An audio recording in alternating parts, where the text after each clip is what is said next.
8. máj, vyrazím z mestečka Golubač, mierim na dedinku Tekia cez nádherný park Železné Vráta.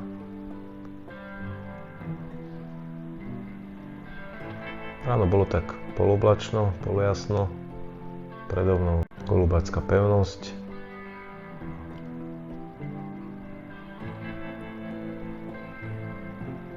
Raňajky, taká pohoda. Predo mnou, za mnou. A potom prišlo prekvapenie. Na hladine sa začali objavovať takéto korene stromov na plaveniny, plitké dno. Takto som sa tam hodinu motal. Táto červená boja vlastne bola takým jediným nejakým bodom východiskovým, na ktorý som sa upol. Takto mi to ukazovala navigácia iVolating, ktorou som teda išiel. Takto na Avionics. Bola to veľmi vážna situácia, kedy som vlastne nasadol na dno. Tu je pevnosť Ladislava, na druhej strane pevnosť Golubač, kvázi dve superiace mocnosti. Tuto boli Turci. Verí sa, to je legenda o princeze, ktorá tu bola uväznená a krmila holúbky, aby nejakým spôsobom skrátila čas. No a tu už v samotných vrátach prebiehali tu tvrdé boje medzi Osmanskou ríšou a Rakúsko-Uhorskom.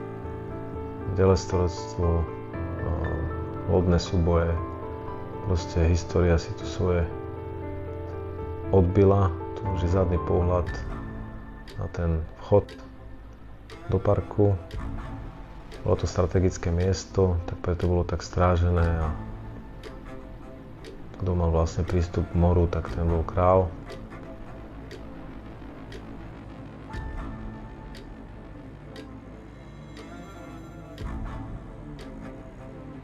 Rieka taďalto tečie 1,8 milióna rokov. Čo nestihla vytvoriť, tak to stihol vytvoriť človek. Vpravo ste videli kamenolom. A tu sa tie suroviny potom plavia ďalej do sveta.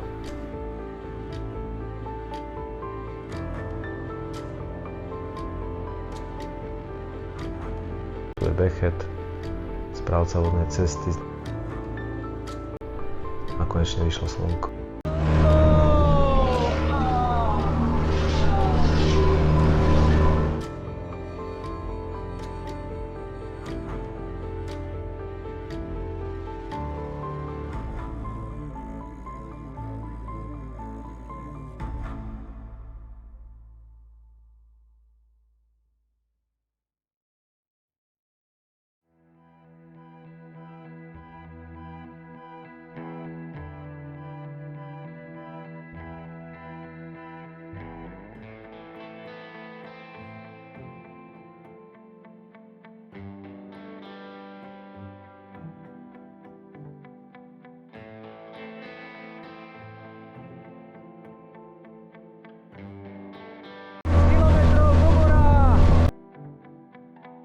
Po oboch stranách lemovali takéto nádherné farebné vápencové útvary.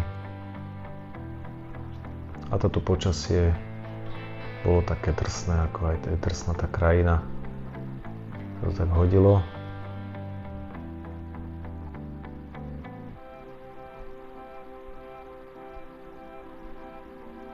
Tak to vyzerala obloha. Slnečko sem tam vykuklo.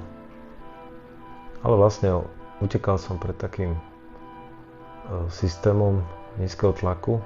A to už sme už Dolný Milanovec, kde som aj tak rozmýšľal, že zastavím, tak som sa takto otočil, že idem teda naspäť a oddychnem si rovno taký kratší deň. Ale nebolo možnosti, aj správca tohto pontónu mi ukazoval, že to nie je dobrý nápad. Keď začne fúkať, tak tá železná stena môže loď poškodiť. Tak som ešte nakúkol aspoň do mesta. Zašiel som o niečo nižšie, tam bola taká, dá sa povedať, opustená marína a nechcel tam zakotviť, pretože som sa bál, že tam budú nejaké trčať železa, tu už je najúžšie miesto, katarakt, dolný Kazaň, horný Kazaň. Úsek úzky 140 metrov, po stranách 300 metrové skaly a hĺbka tu dosahuje až 90 metrov. Je to také monumentálne.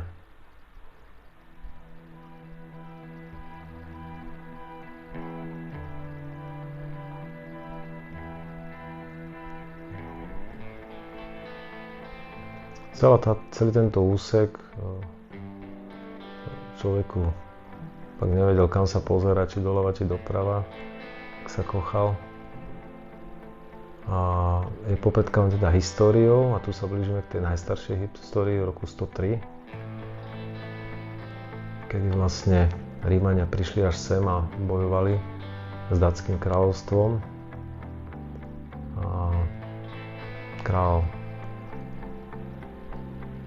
Decebal má tu aj zväčšnenú svoju podobu v skale, teda je to už také modernejšie data v 2004. Je to 40 metrový monument za kláštorom Marconia. No a na tú pamiatku tých Rímanov bola takisto v týchto miestach trošku ďalej osadená tabula Trojanova, ktorá predtým bola umiestnená o niečo nižšie ako je teraz, teda o 35 metrov zdvihli do hora, pretože tá rieka bola vyzdvihnutá tou priehradou Dierdav 1.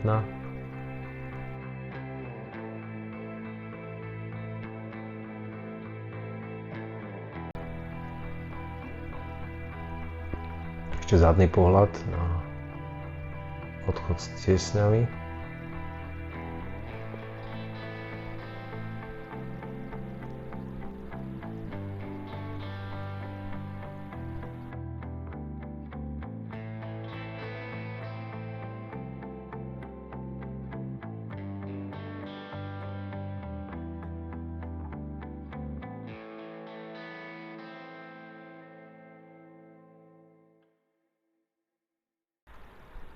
A tu sa už blížime k tomu kláštoru Marconia.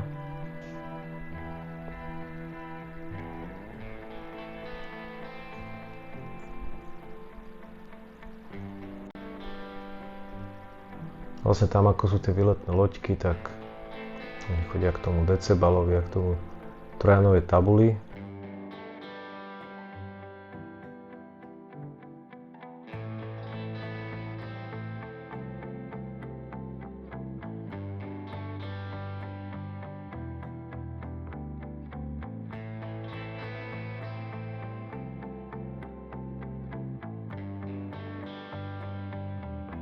Táťaľto viedli cesty Rimanov.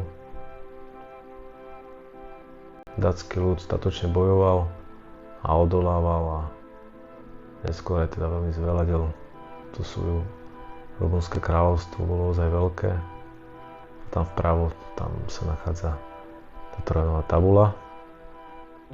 Tak ma nakoniec tá tlakovanič dohnal a začal pršať, takže opäť končím v daždi, mokrý. Nachádzam narýchlo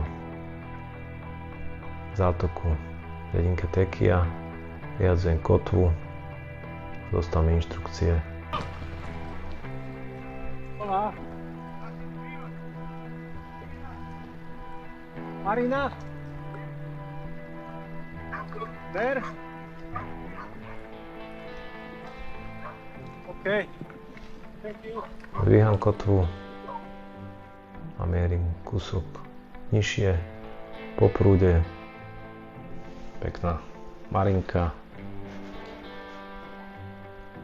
pripravené fendre, super komfort. Opäť som sa rybára opýtal, či môžem tu zakotviť na noc. Tak toto vyzerá. Okolí marinky Tekie. je to chránené pred vetrom. Super.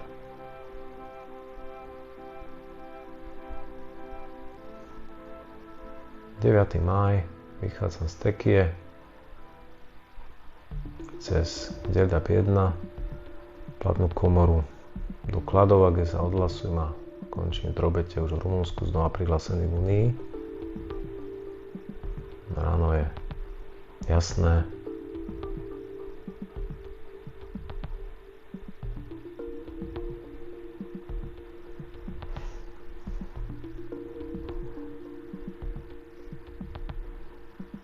Nádherný východ slnka.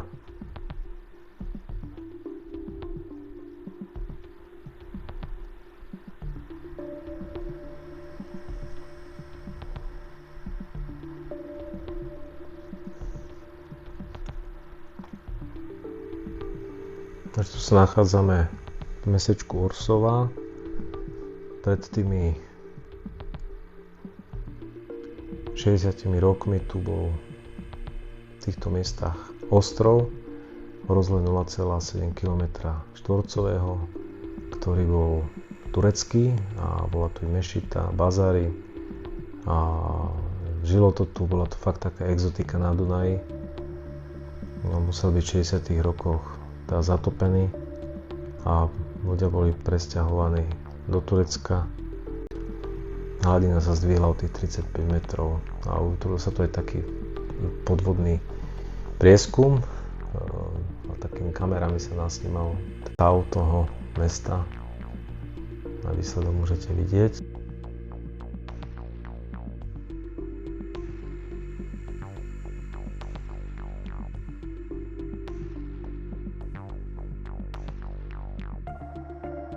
No tu už mám pred sebou priehradu tohoto technického veľdiela s dvoma komorami, po ľavej a po pravej strane, vpravo srbská, vľavo rumunská, vľavo ide loď. A koľko sa mi nikto nehlási na 16. kanáli, tak moje volanie počuje kapitán tej veľkej výletnej lode a poviem, že teda práva plavná komora srbská je pokazená, že treba ísť ľavou rumunskou, tak tam aj namierim. Ešte sa o párkrát pýtam na nejaké inštrukcie, aby mi dal, keď som si nebol istý. A onedlho som sa zjavil v tom bazéne pred plavebnou komorou. Tam už potom vyšiel taký pracovník komory, ktorý vedel iba rumunsky. My sa cez Google Translator dorozumievali.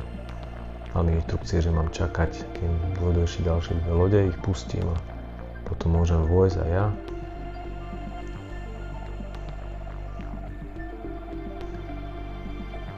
Som sa vyvezal v plávajúcej bitve číslo 4. Tam hnezdili nejaké holuby. No a pomaly sme sa začali spúšťať 16 metrov dole. Potom sme prešli takým bazénom a ďalších 16 metrov. Čiže spolu 32 metrov pre prevýšenie.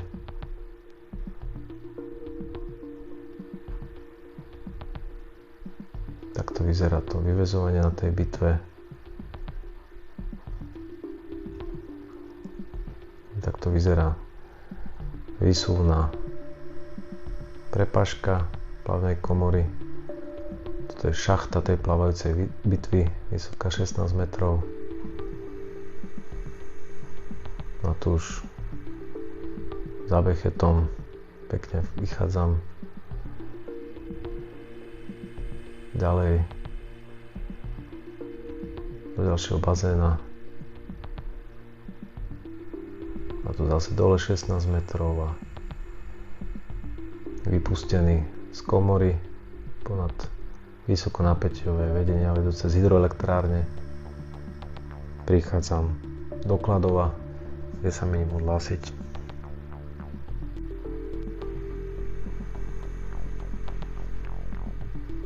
Tam vyhnuté pontóny, kde budem tú procedúru robiť, takže vyhodil som prednú kotvu, zadnú kotvu, ešte som sa vyviazal takú bojku a zadok aj lode som priviazal 50 metrov dlhým lanom o stĺp na brehu. Balil som sa do takého vodotesného batohu s dokumentami a išiel som na molo, ten pontón, k odhláseniu sa zo Srbska. Tam vidno tory vzadu na pláži. Tu prichádza loď nákladná, ktorú odbavia ako prvú. Správca toho mola akurát kráča k tej budove colnice.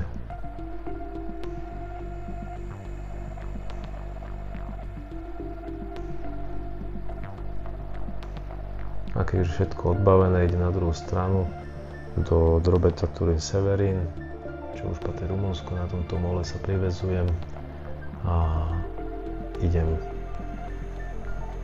hraničnej polícii. Toto je budova hraničnej polície. Pani colnička vlastne mi dovolila sa ukotviť na tom mole menšom a hodinu trvala tá procedúra. Tu už som zase o niečo ešte proti prúdu.